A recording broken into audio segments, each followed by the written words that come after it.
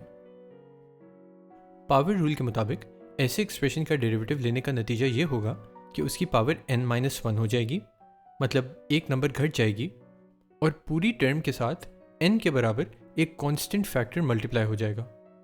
यानी डेरिवेटिव लेने से पुरानी पावर उतरकर कांस्टेंट मल्टीपल बन जाती है और एक नई पावर लग जाती है जो पुरानी पावर से एक यूनिट कम होती है। दूसरे फंक्शन का डेरिवेटिव थोड़ा ज्यादा कॉम्प्लिकेटेड है। यहां हम पहले तो लिनियरिटी का रूल लगा सकते हैं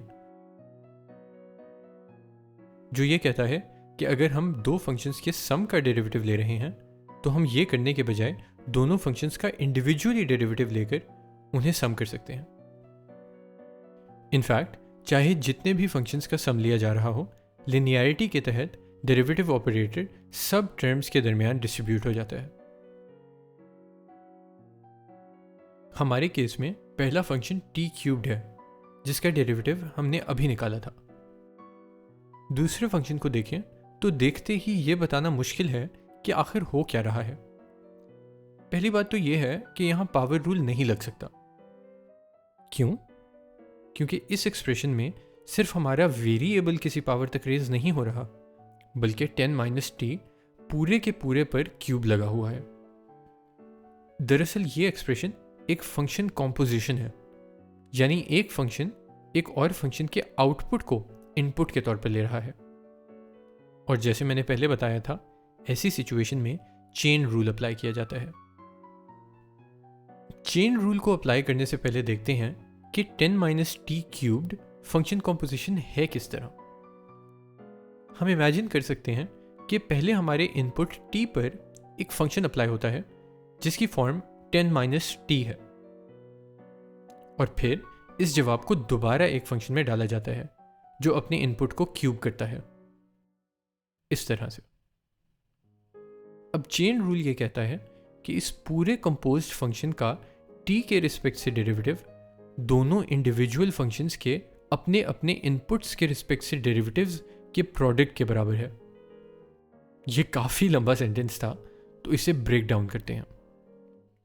चेन रूल ये कहता है कि पहले 10 - t³ का 10 - t के रिस्पेक्ट से डेरिवेटिव लें, क्योंकि इस फंक्शन का इनपुट t नहीं है बल्कि 10 - t है।